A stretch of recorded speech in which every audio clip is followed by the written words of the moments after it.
My wife begged me never to enter our living room after midnight. One night I broke the rule, and what I saw changed the way I saw her forever. I'm glad you're here with me. Please listen to my story till the end and let me know which city you're listening from.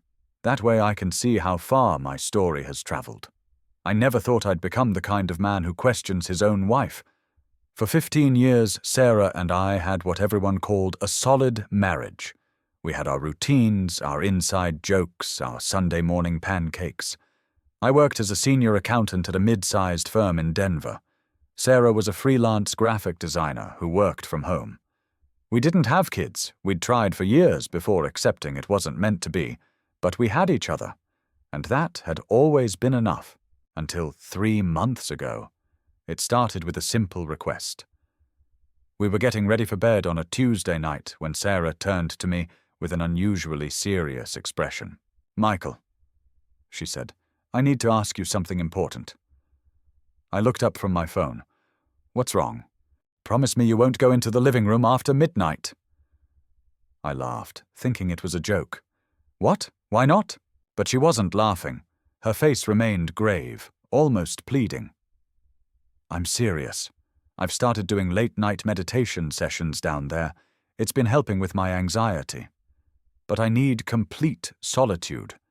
If you interrupt me, it breaks my concentration, and it takes weeks to get back into the right headspace." It seemed odd, but not alarming. Sarah had struggled with anxiety for years. If she'd found something that helped, who was I to interfere? "Sure, honey, whatever you need." She smiled with visible relief and kissed my forehead. "Thank you. It means everything to me. For the first few weeks, I didn't think much about it. I went to bed around 11 most nights anyway. Sarah would stay up saying she needed to prepare her space. I'd hear her moving around downstairs, sometimes soft music playing. Once or twice I woke up around 2 or 3 in the morning to find her side of the bed still empty. But she'd always be there by dawn, sleeping peacefully. Then I started noticing other things, small things at first. The living room door was always closed now, even during the day. Sarah had become protective of that space, asking me not to leave my work papers on the coffee table or my jacket on the couch. "I've organized it for my practice," she'd explain. "I need it to stay a certain way." Our grocery bills increased. When I mentioned it casually, Sarah got defensive. "I'm buying better quality food. Is that a crime?" She'd never been defensive about money before. We'd always been transparent about finances. One evening, I came home early from work. I had a migraine and left the office at 4 instead of 6. When I walked in, Sarah was on the phone in the kitchen, speaking in a low, urgent voice. The moment she saw me, she said, "I have to go," and hung up quickly. "Who was that?" I asked, setting down my briefcase. "Just a client," she said, but she wouldn't meet my eyes. "You're home early." "Migraine? Who's the client?" "New one. Still in negotiations. Nothing concrete yet." She busied herself at the sink, washing dishes that were already clean. Why was my heart beating faster? Why did this feel wrong? That weekend, I suggested we watch a movie in the living room, something we used to do every Friday night. Sarah immediately tensed. "Let's watch in the bedroom instead," she said. "The TV up there has better sound." It didn't. We both knew it didn't. "Sarah, it's our living room. Why can't we—" "Michael, please." Her voice had an edge I'd never heard before. "Don't make this difficult. I told you about my practice." I dropped it, but the seed of doubt had been planted. What kind of meditation required complete territorial control over a room, even during the day? The following Tuesday, I did something I'm not proud of. I told Sarah I was working late, but instead I parked my car down the street and walked back to the house around 10:30. I approached quietly, staying in the shadows of our neighbor's hedge. The living room curtains were drawn, but through a small gap I could see flickering light. Candles, maybe. I crept closer to the window, my heart hammering in my chest. What was I expecting to find? My wife chanting over crystals, Doing yoga? I heard voices. Two voices. Sarah's voice, soft and intimate, and a man's voice, deep and unfamiliar, laughing at something she'd said. My blood ran cold. I stood frozen on my own lawn, unable to process what I was hearing. The voices continued, relaxed and comfortable, the easy conversation of people who knew each other well, too well. I backed away slowly, my mind racing. There had to be an explanation. Maybe it was a video call with a client? Maybe she was watching something on her laptop. But I knew. Deep down, in the place where instinct lives, I knew. I drove around for an hour, trying to collect my thoughts. When I finally came home at midnight, the living room was dark and silent. Sarah was in bed, apparently asleep. I stood in the doorway, looking at her peaceful face, and felt something inside me crack. How long had this been going on? Who was he? How many nights had I slept upstairs while my wife entertained another man in our living room? I didn't sleep that night. I lay next to Sarah, this woman I thought I knew, and realized I was living with a stranger. By the time dawn broke, I'd made a decision. I needed proof. I needed to know everything. And then I needed to decide what kind of man I was going to be. Would I confront her immediately, driven by rage and betrayal? Or would I be smart, methodical, and make sure that when this marriage ended, and it would end, I wouldn't be the one left with nothing? The hurt would come later. Right now, I needed to think clearly. I called in sick to work the next morning. Sarah seemed surprised, but not suspicious. She brought me tea and aspirin, playing the concerned wife with an Oscar-worthy performance. I thanked her, watched her leave the bedroom, and listened to her footsteps descend the stairs. How had I been so blind? I thought about all the signs I'd missed. The new lingerie I'd found in her drawer last month. She'd said it was for self-confidence. The twice-weekly hair appointments that seemed excessive. The fact that she'd started going to bed in full makeup, claiming she was too tired to wash her face, only to look fresh and clean by morning. She'd been preparing herself for him. In our house. While I paid the mortgage. The rage came in waves, followed by crushing humiliation. I was a cliché. The oblivious husband, the fool everyone pities. How many of our friends knew? Did they laugh about it at dinner parties? But beneath the emotion, my analytical mind, the same one that had made me good at my job, began to work. I needed to approach this like an audit, gather information, document everything, build an airtight case. First, I needed to know exactly what I was dealing with. Who was this man? How long had it been going on? Was it just physical, or was she planning to leave me? I waited until Sarah went grocery shopping that afternoon, then went downstairs to the living room.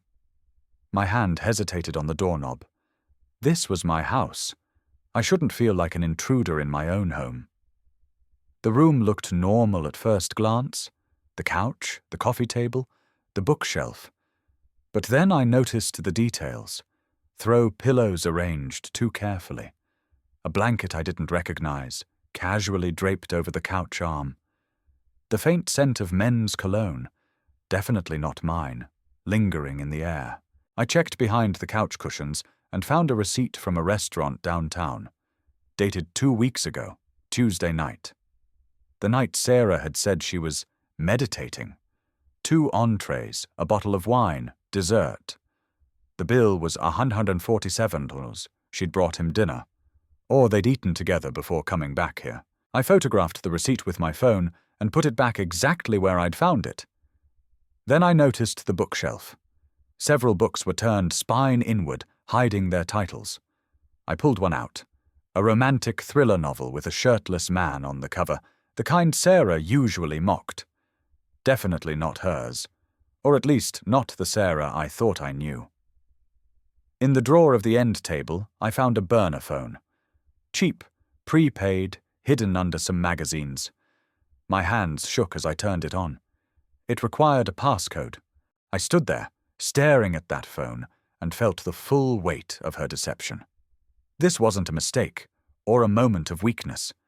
This was calculated, planned, systematic. She'd created an entire secret infrastructure for her affair. I took photos of the phone, the receipt, the cologne-scented blanket, everything. Then I carefully returned everything to its place and went back upstairs. That evening, I acted normal. We ate dinner together, pasta with marinara sauce. Sarah talked about a new client project. I nodded, asked questions, played my role. Inside, I was screaming. "Are you feeling better?" she asked, touching my forehead. "Much better," I lied, looking into her eyes. How could someone lie so effortlessly? How could she sit across from me, make small talk, act concerned, knowing what she'd done? After dinner, I went to our home office and began researching divorce lawyers. I needed someone aggressive, someone who specialized in infidelity cases, someone who would fight for me when I felt too broken to fight for myself. I found 3 possibilities and bookmarked their websites. Tomorrow, I'd start making calls. I also researched surveillance options. I needed video evidence. Photos of receipts and blankets wouldn't be enough if she denied everything. I needed irrefutable proof of her bringing him into our home. The more I planned, the calmer I became. Planning gave me purpose. It turned me from a victim into someone with agency, with power. Around 10, Sarah stood up and stretched. "I'm going to do my session now," she announced.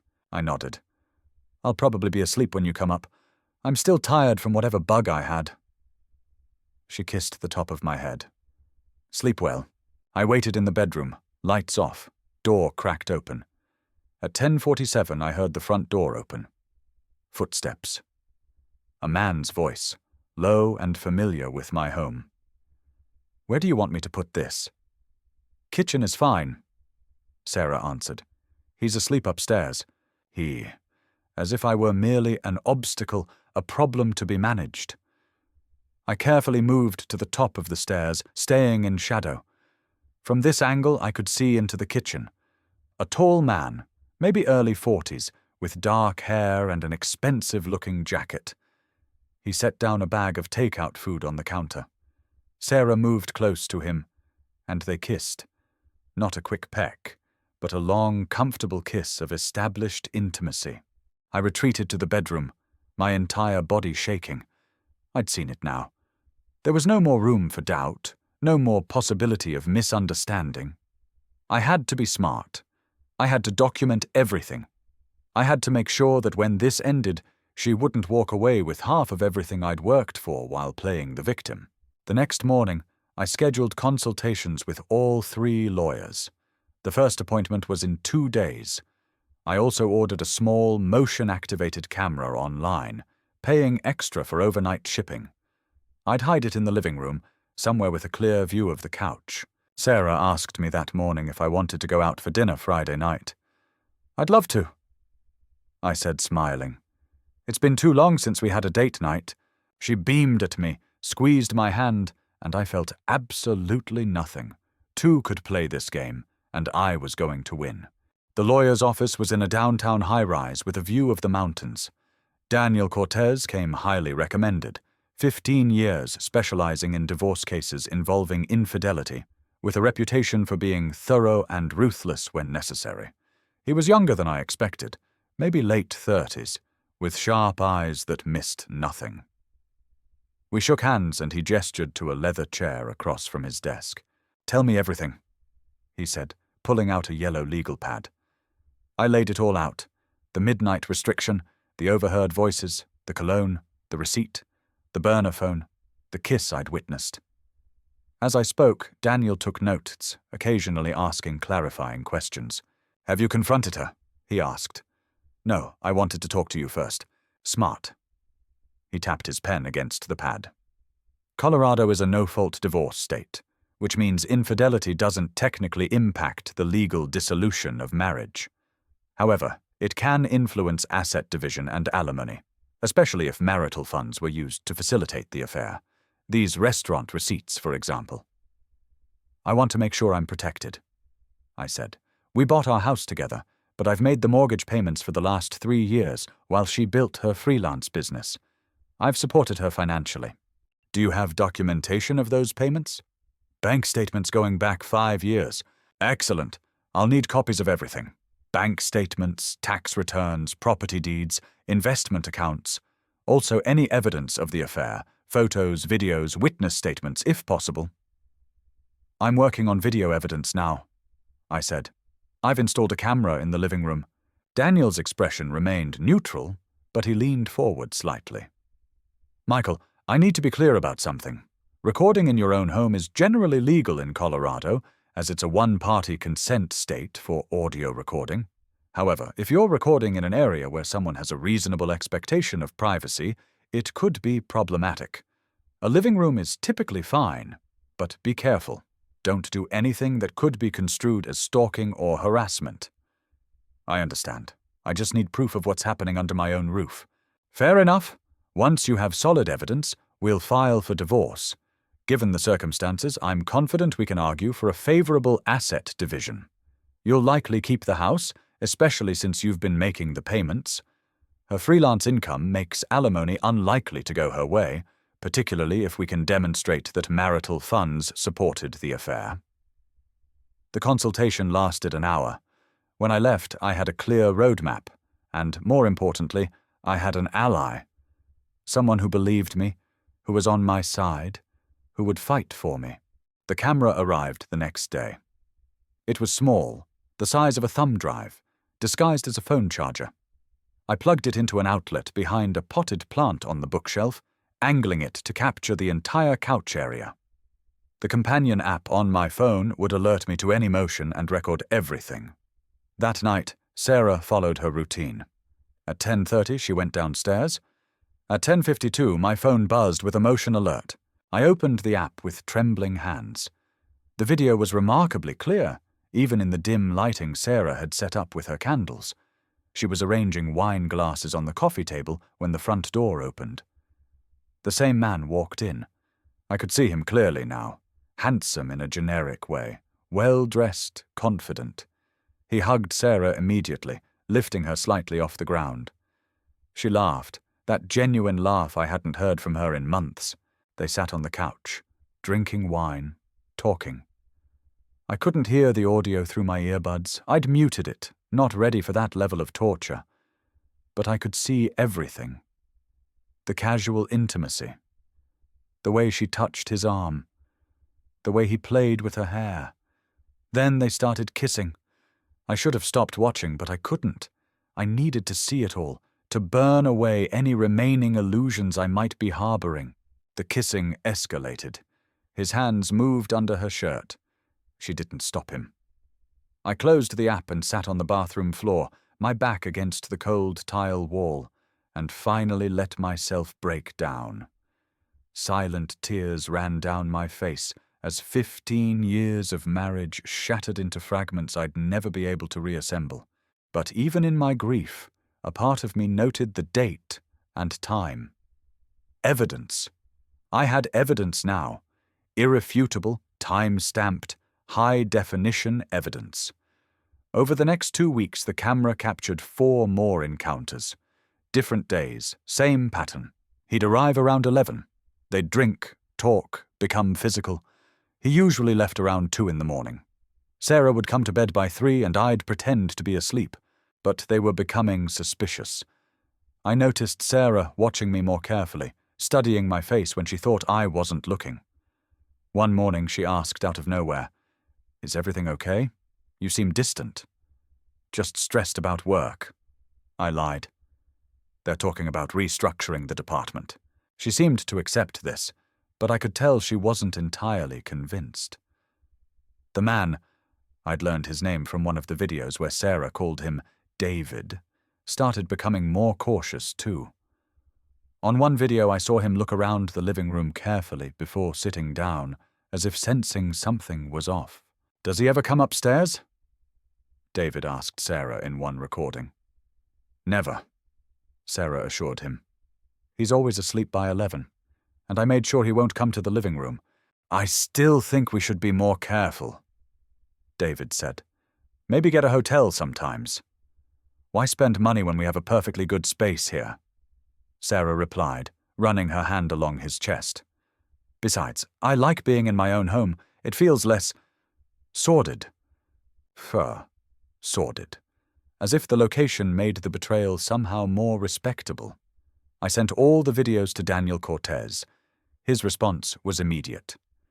This is more than enough. Whenever you're ready, we can file.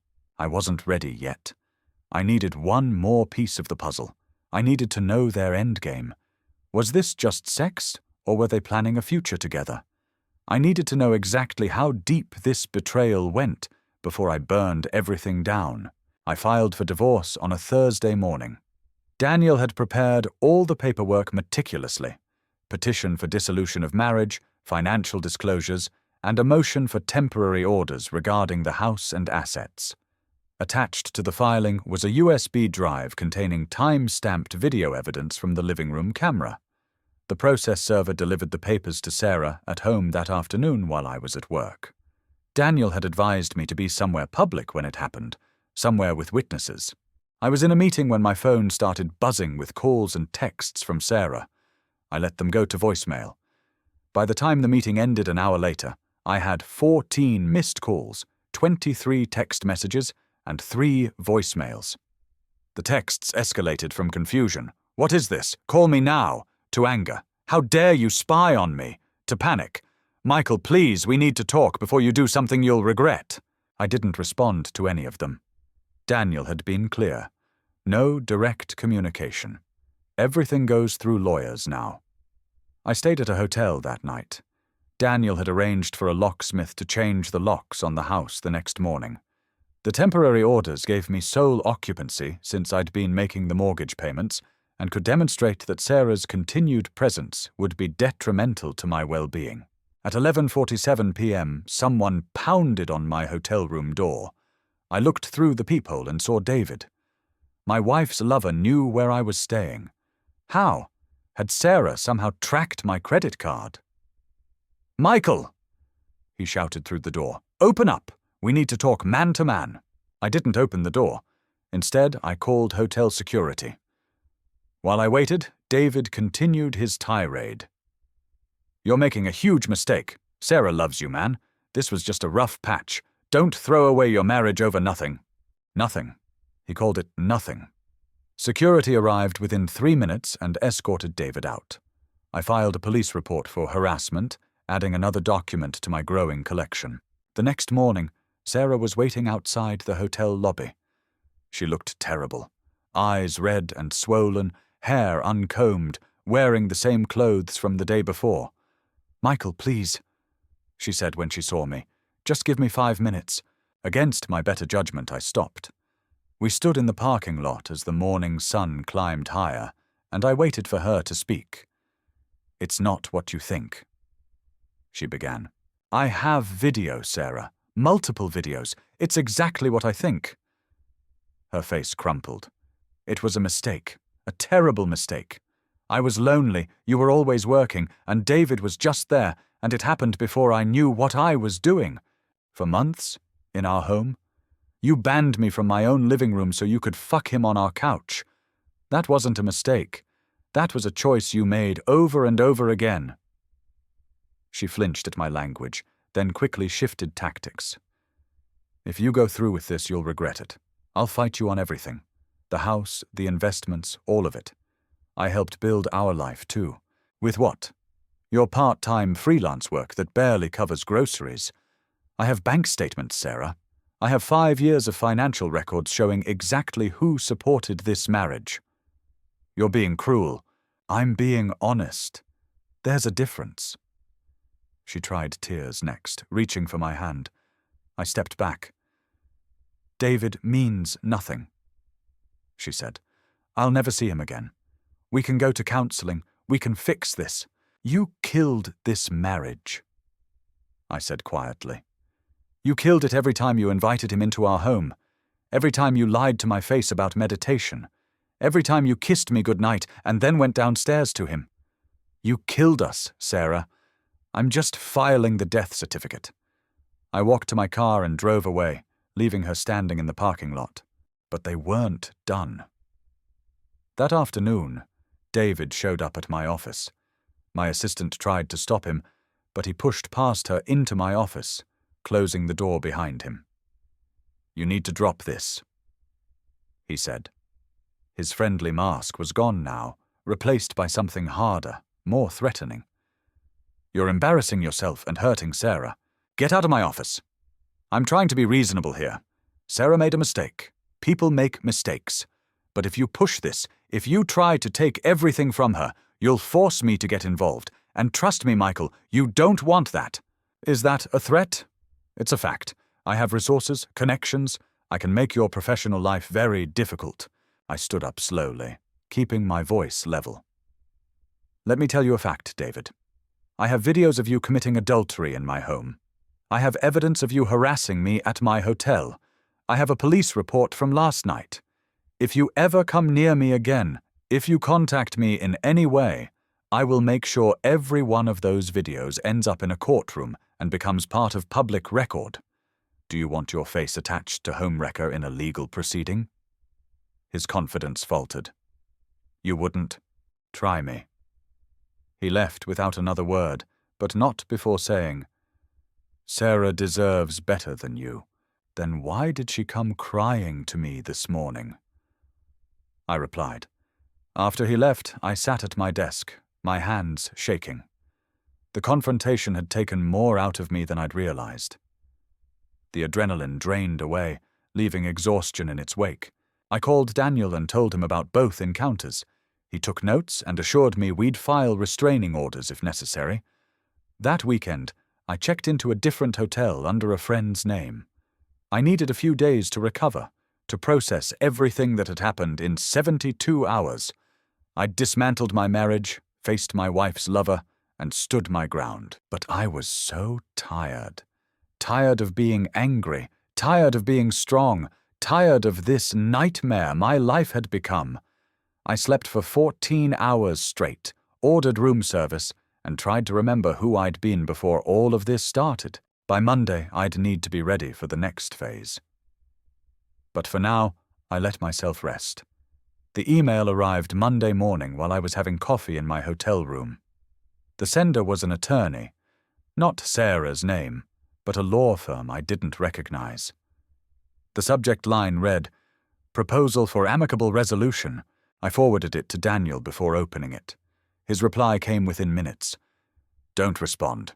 Let me handle it." The email was sophisticated manipulation wrapped in legal language.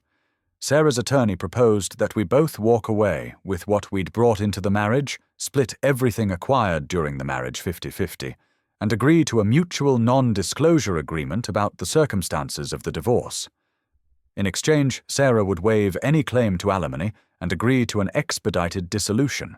"She's scared," Daniel explained during our phone call.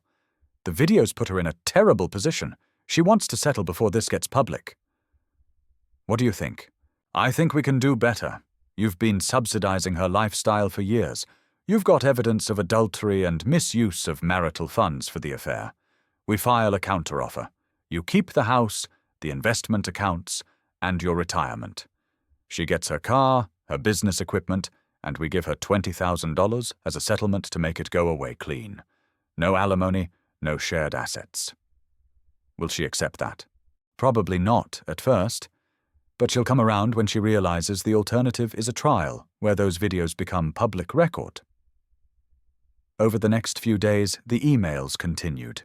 Each one was a different flavor of manipulation. Sarah's lawyer claimed she was suffering from severe emotional distress and implied I was being vindictive. They suggested I was weaponizing the videos and that my behavior was emotionally abusive. I showed them to my therapist. Yes, I'd started seeing a therapist. Dr. Rebecca Morrison specialized in helping people through divorce, and she'd been invaluable in keeping me grounded. "This is called DARVO," she explained during our session. "Deny, attack, reverse victim and offender. The guilty party flips the script and makes themselves the victim. It's classic manipulation. How do I not fall for it? You remember the facts. You weren't the one who brought someone into your marital home. You weren't the one who lied for months. You weren't the one who created an elaborate deception. Feeling guilty is normal. You're a decent person. But guilt should be proportional to actual wrongdoing. You haven't done anything wrong by protecting yourself. Those sessions kept me sane. Dr. Morrison taught me to identify manipulation tactics, to trust my reality when others tried to rewrite it, to stay calm when provoked.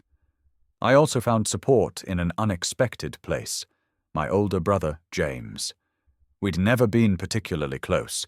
He lived in Portland. We talked maybe 3 times a year, but when I called him and explained what was happening, he immediately offered to come stay with me for a week. "Nobody should go through this alone," he said. Having James there changed everything. He was steady, practical, and had survived his own divorce 10 years earlier. He understood the emotional roller coaster, the moments of doubt, the crushing loneliness that came in waves. We'd talk over dinner about everything except the divorce. He'd tell stories about his kids, his job as a contractor, the house he was renovating.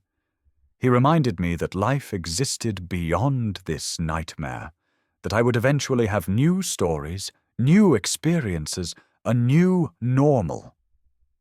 One evening, Sarah called his phone. I don't know how she got his number, but James answered and calmly told her that I wasn't available and that all communication should go through my attorney.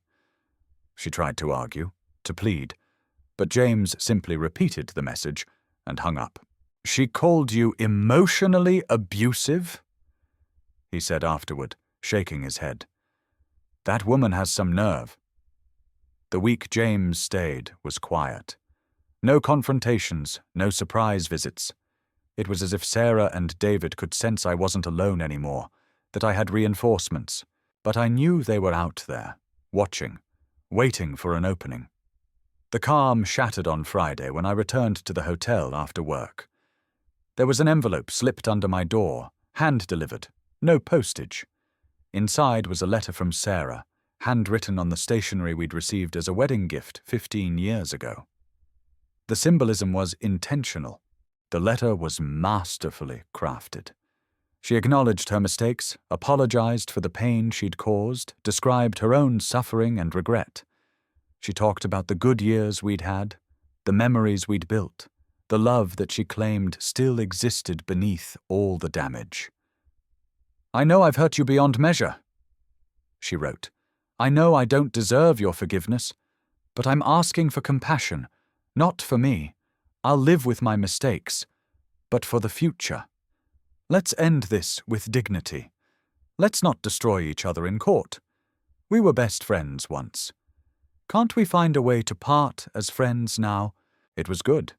If I'd received this letter in the first week, when I was still reeling from shock, it might have worked. The old Michael, the one who'd believed in his marriage, who'd trusted his wife, might have softened.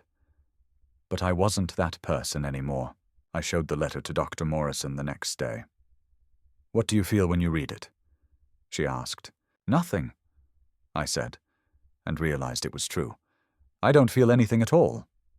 That's healthy detachment. You've processed your grief. You're ready to move forward. I sent a photo of the letter to Daniel with a single text. "Stand firm on our counteroffer." His response, "Absolutely."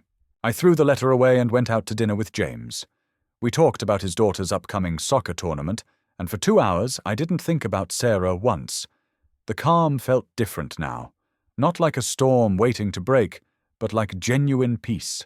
Cold, clear peace. Sarah and David had gone quiet. No more emails, no more letters, no more ambushes. They were regrouping, planning their next move. Let them plan. I was ready for whatever came next. They came on a Tuesday evening, 3 weeks into the divorce proceedings. I was back in the house now.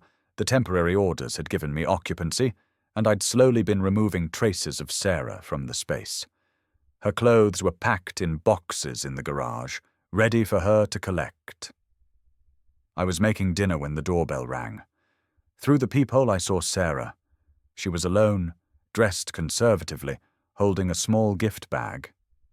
She looked like someone going to apologize to a friend, not someone who'd destroyed her marriage. I opened the door but stood in the doorway, blocking entry. Michael, she said softly. Thank you for opening the door. I know you don't owe me anything. What do you want, Sarah? To talk, just to talk. Can I come in, just for a few minutes? Every instinct told me to say no. But I was curious about what game she was playing now. 5 minutes, I said. We talk in the kitchen. She followed me inside, looking around at the changes I'd made. The living room had been completely rearranged. New furniture, new layout. I'd erased the space where she'd betrayed me. In the kitchen, she set the gift bag on the counter. I brought you something. Those coffee beans you love from that little roaster on Larimer Street. I remembered you were running low. I didn't touch the bag. Your 5 minutes are starting. She took a breath. I came to tell you that I'm dropping the fight. Your lawyer's counteroffer, I'm going to accept it. You keep the house, the investments, everything. I just want this to be over. I waited. There had to be more. I also wanted to say I'm sorry. Really, genuinely sorry. Not lawyer speak, not manipulation. I ruined something beautiful because I was selfish and stupid, and I'll regret it for the rest of my life. She was good. Her voice cracked at exactly the right moments. Her eyes were glassy with tears. If I'd been watching this as a movie, I would have believed her. Is that everything? I asked. I'm also worried about you, she continued. You look exhausted. You've lost weight. This divorce is eating you alive, and I hate that I caused that. I hate that I turned you into someone hard and cold. There it was, the subtle blame. I'd become hard and cold because of how I reacted to her betrayal, not because of the betrayal itself. I think we could both benefit from sitting down together, without lawyers, and really talking, she said. Not about reconciliation.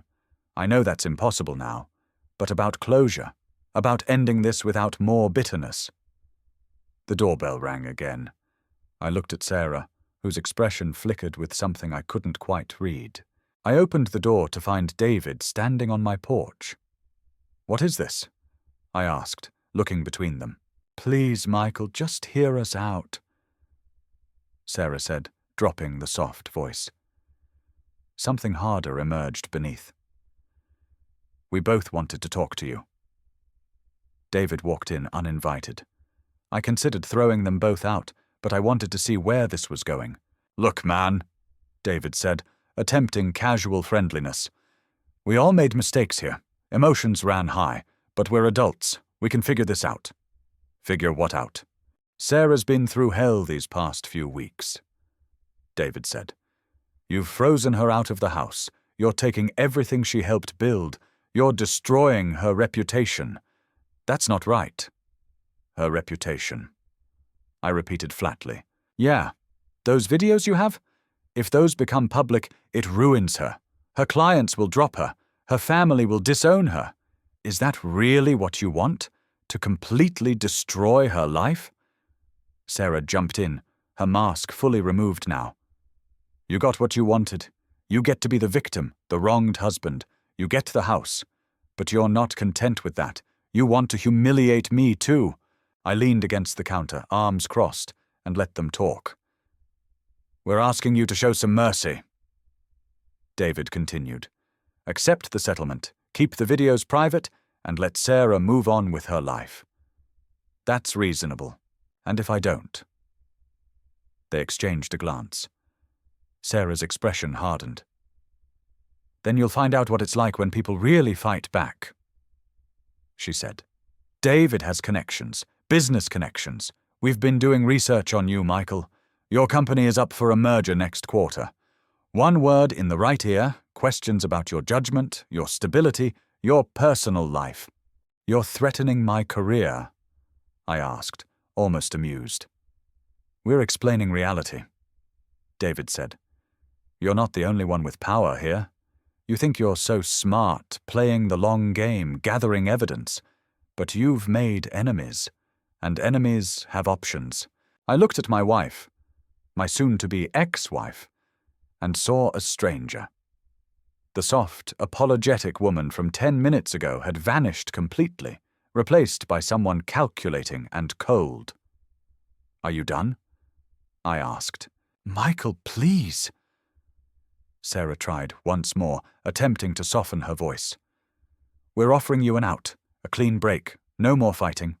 Why are you making this so difficult? Get out of my house. You're making a mistake," David said, stepping closer. "Think about what you have to lose." I said, "Get out." David took another step forward, and I straightened up. I'm not a fighter, never have been, but I'm 6'2" and he was in my home. "Now," I said firmly. Sarah grabbed David's arm. "Let's go. He'll come around when he realizes what he's risking."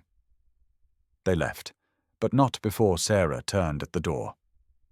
"You used to be kind," she said. "That's what I fell in love with.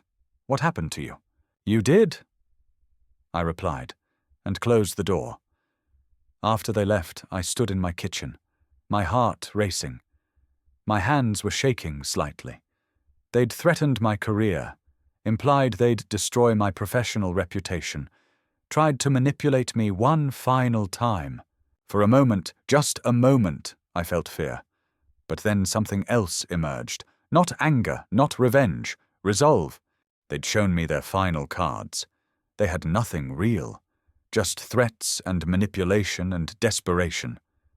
I picked up my phone and called Daniel. "They just came to my house, both of them. I want restraining orders filed tomorrow. I'll draft them tonight," he said. I also called Dr. Morrison and left a voicemail about the encounter.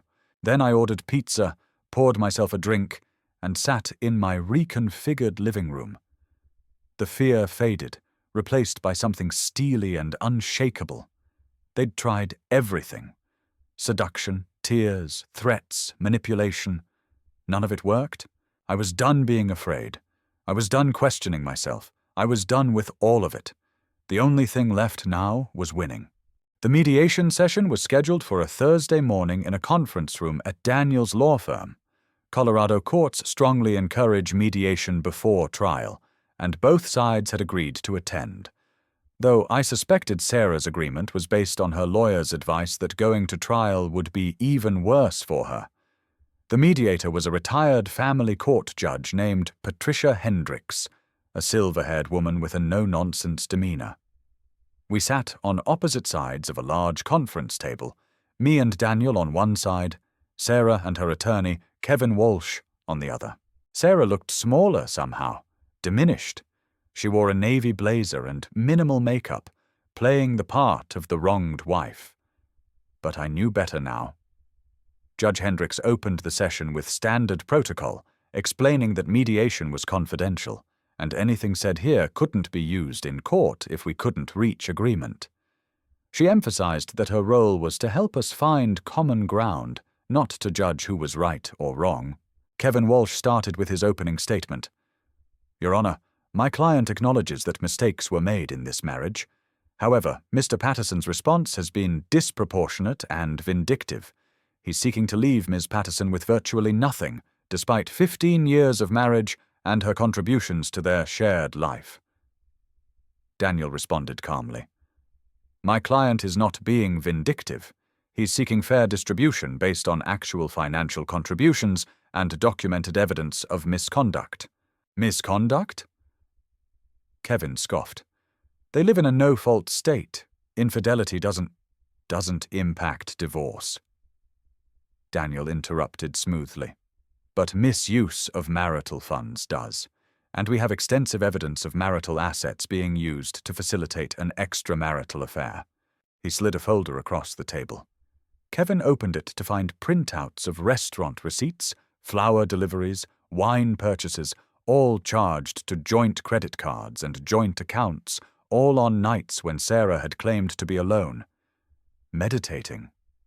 Sarah's face went pale. "We also have evidence," Daniel continued, "that Ms. Patterson brought her paramour into the marital home repeatedly, violating the sanctity of that space while my client paid the mortgage and utilities that facilitated these encounters."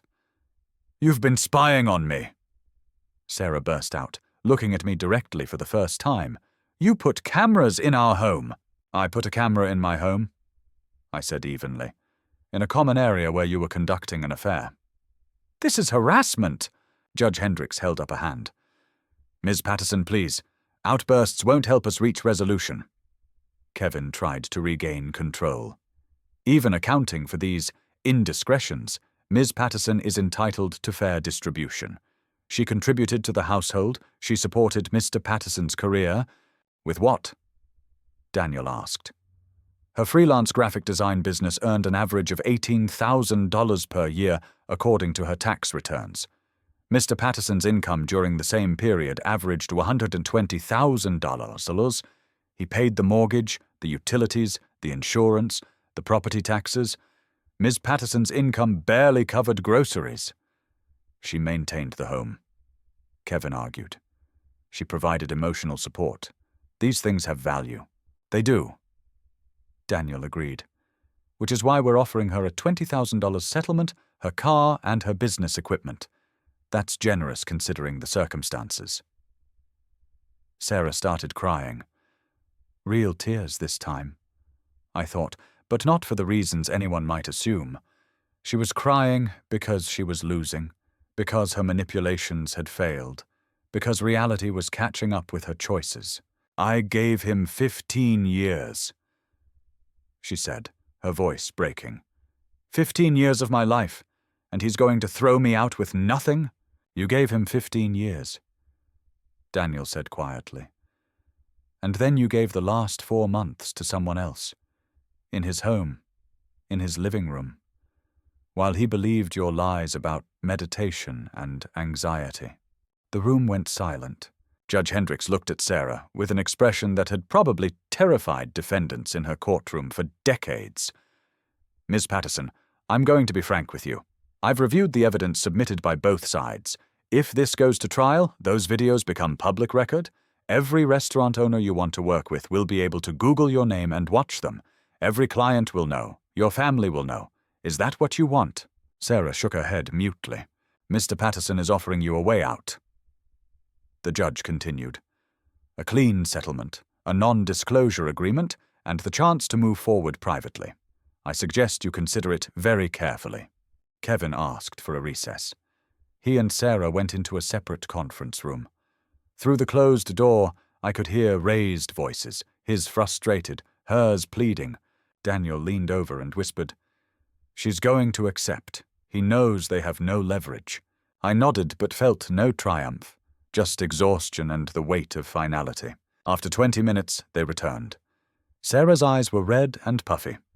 Kevin sat down heavily. We accept the terms, he said, with one addition.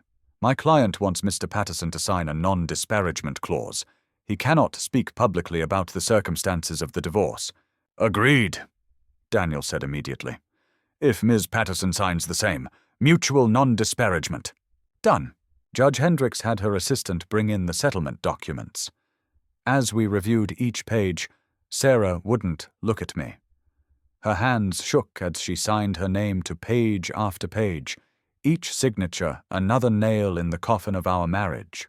When it was done, Judge Hendricks congratulated us on reaching an agreement and reminded us that the dissolution would be final in 90 days. As everyone gathered their papers, Sarah finally looked up at me. Did you ever love me? She asked softly. Every day, I said, until the day I stopped. She flinched as if I'd struck her. Kevin put his hand on her shoulder and guided her towards the door. Before leaving, Sarah turned back one more time. I hope you're happy. I will be, I said. After they left, Daniel shook my hand. It's over, Michael. You won. But sitting in that conference room, the afternoon sun slanting through the windows, I didn't feel like a winner. I felt like a man who'd survived something terrible. That would have to be enough. The divorce was finalized on a Tuesday in late March, exactly 90 days after the mediation. I didn't have to appear in court. Daniel handled the final paperwork. By 3 p.m., I received an email with the official decree attached. I sat in my office, staring at the PDF, and felt the weight of 15 years dissolve into a legal document. Married at 30, divorced at 45. Half my adult life, gone. But not wasted, I reminded myself. I'd learned who I was. I'd learned I was stronger than I'd thought. I'd learned I could survive the worst kind of betrayal and come out whole on the other side. The house was officially mine. The settlement had been deposited in Sarah's account. She'd taken the money and moved to Boulder, according to mutual friends who didn't know what to say to me anymore. Most of them had picked sides, and most had picked hers. The divorced man is always suspicious, always somehow at fault. I didn't care. I was building a new life. The first thing I did was redecorate the entire house. The living room where she'd betrayed me was completely transformed. New furniture, new paint, new curtains. I hung artwork I'd always wanted, but Sarah had deemed too modern. I rearranged the kitchen, bought new dishes, changed the bedding. Every trace of her was erased. I also sold her car, the one she'd left behind when she moved, claiming she'd arranged to pick it up later, but never did. The title was in my name anyway, from the settlement. The money went into my savings account. At work, I received a promotion in April, senior accounting manager to director of financial operations. The merger had gone through successfully, and my performance during the transition had been noted by upper management. The raise was substantial. The irony wasn't lost on me. David's threats about ruining my career had been empty after all. If anything, my professional life was thriving. I ran into David once, about 6 weeks after the divorce finalized. I was having lunch downtown when I saw him through the window of a coffee shop. He was alone, hunched over a laptop, looking considerably less polished than I remembered. I almost walked past, but curiosity made me go inside. He looked up when I approached his table, and I saw recognition followed by something that might have been shame. "Michael," he said, straightening up. "David." An awkward silence stretched between us. "I hear you're doing well," he said finally. "Promotion and everything." "I am. You?" he grimaced. "Not so much. Sarah and it didn't work out." I raised an eyebrow. "You and Sarah are done?" "She left me about 3 weeks ago. Turns out when a relationship is built on lies and sneaking around, it doesn't have much foundation when it becomes public. I should have felt satisfaction, but instead I felt nothing. Empty indifference. She blamed me for everything." David continued, unprompted. "Said I'd ruined her life, destroyed her marriage, cost her everything. Never mind that she invited me in. Never mind that she made those choices too." "Sounds familiar," I said. "She never did like taking responsibility." He laughed bitterly. "I'm sorry, man. For all of it. I knew you existed. I knew she was married. I convinced myself it wasn't my problem, that you guys must have had issues already. But I was wrong." "Yes, you were. For what it's worth, I'm paying for it too." My ex-wife found out. We'd only been divorced a year when I started seeing Sarah. She went back to court and got full custody of our kids. Said I wasn't a good influence. I didn't know what to say to that. I certainly didn't feel sorry for him. "I hope you find someone better," David said. "Someone who deserves you." I left without responding. His apology meant nothing. His consequences meant nothing. He was a stranger who'd briefly wreaked havoc in my life, and now he was returning to irrelevance. That evening, I had dinner with my brother James and his family. They'd come down from Portland for a visit, bringing his wife and 2 kids. We grilled in my backyard, and his 9-year-old daughter told me about her soccer team, while his 11-year-old son showed me a card trick. "You seem good," James said later, while we cleaned up. "Really good." "I am," I said, and meant it. "You dating yet?" "Not yet, but I'm not opposed to it. I'm just not looking right now." "Smart. Let it come naturally." Through the kitchen window, I could see James's wife playing catch with the kids in the yard. Normal family life. Something I'd thought I had, but never really did. I didn't need that life anymore. I was building something different, something honest. Sarah's consequences arrived in waves, according to friends of friends who couldn't help gossiping. She'd lost 3 major clients who'd somehow heard about the divorce. Boulder's design community was small, and word traveled fast. Her reputation had taken a hit. She'd moved in with her sister temporarily, which had caused tension in that relationship. Her parents, conservative Catholics who I'd always gotten along with, had apparently sided with me when they learned the truth. Her freelance income had dried up. She was working retail part-time to make rent. David's consequences were similarly harsh. His custody battle had been expensive and ugly. His own reputation in his industry had suffered. Apparently, his ex-wife had been vocal about his character failings. He'd been forced to sell his condo in the divorce settlement and was renting a studio apartment in a less desirable neighborhood. But these weren't consequences I'd imposed. These were the natural results of their choices, the ripple effects of betrayal and dishonesty spreading through their lives. I'd simply protected myself and moved forward. By summer, I was genuinely happy. I'd reconnected with old friends from college, taken up hiking again, joined a gym. I'd started reading for pleasure again, something I hadn't done in years. On weekends, I'd sit on my back porch with coffee and the newspaper, enjoying the silence, the peace, the absence of deception. I'd survived, I'd won, and more importantly, I'd reclaimed my life on my own terms. The betrayal would always be part of my story, but it wasn't the end of my story. It was just the end of one chapter and the beginning of another. 6 months after the divorce, I met Claire at a charity fundraiser for the Denver Children's Hospital. My company was a sponsor, and I'd volunteered to help with the silent auction. She was a pediatric nurse, bidding on a weekend getaway to Aspen, and we'd both reached for the bidding sheet at the same time. "Sorry," she'd said, laughing. "I promise I'm not that competitive usually." "Neither am I," I'd replied. "But I really want that ski trip." We ended up splitting a table at dinner, talking about everything except my divorce and her recent breakup. She was funny, intelligent, and refreshingly direct. When she laughed, it was genuine, not the performative laughter I'd grown used to with Sarah. We went on our first date the following week. Coffee, casual, low pressure, then dinner, then a hike up to St. Mary's Glacier. By fall, we were seeing each other regularly. Claire knew about my divorce. I'd been honest from the start about what I'd been through.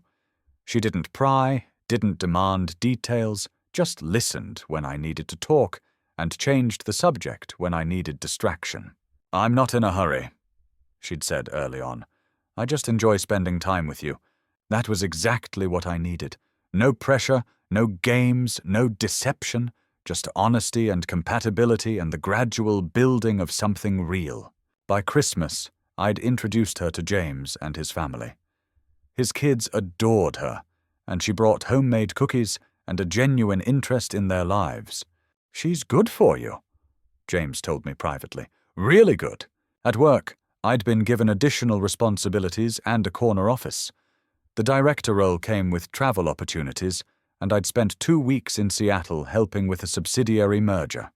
The work was challenging and engaging in ways my old job hadn't been. My therapist, Dr. Morrison, had helped me understand that I'd been coasting in my marriage for years, accepting less than I deserved, making myself smaller to accommodate Sarah's needs and moods. Now I was rediscovering my own potential. "You're thriving," she'd said during one of our final sessions before we mutually agreed I'd done the work I needed to do. Meanwhile, Sarah's life continued its downward trajectory. Through the inevitable gossip channels that exist in any mid-sized city, I heard updates I never sought. She'd moved 3 times in 6 months, from her sister's place to a studio apartment to a house sit that fell through. Money was clearly tight. Her freelance business had essentially collapsed. The Boulder design community was small and interconnected, and word had spread about the messy divorce. Clients wanted stability, reliability. Sarah represented chaos. She'd tried to move to Denver for more opportunities, but the market was saturated with talented designers, many of whom had better portfolios and more consistent work histories.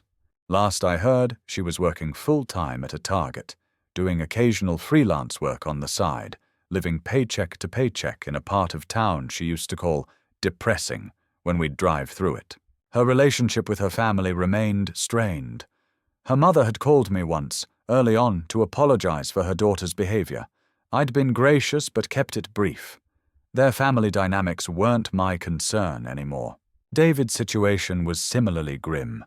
His ex-wife had successfully argued for full custody, and he was paying substantial child support while living in a cramped apartment.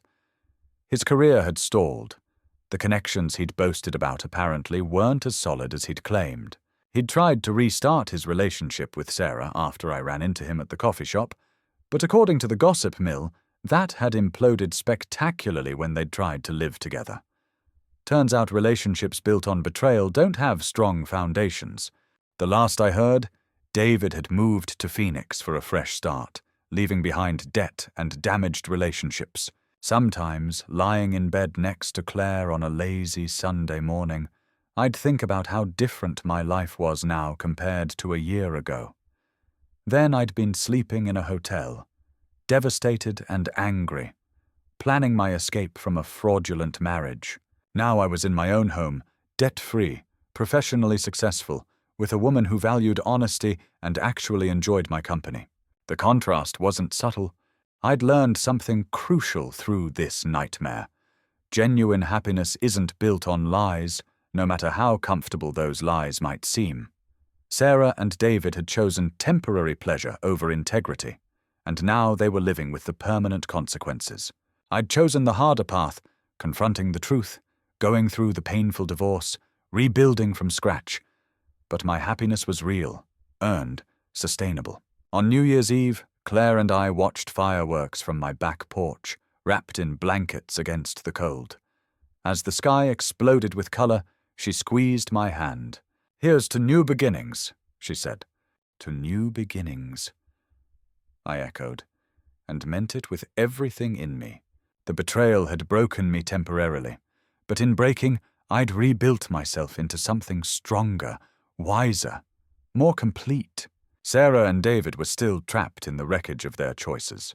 I was free, so that's my story. My wife begged me not to enter our living room after midnight, and when I finally did, I discovered a betrayal that changed everything. I could have ignored it, made excuses, believed her lies. Many people do, but I chose truth over comfort, justice over false peace. What would you have done? Would you have fought for what you deserved, or would you have let betrayal slide?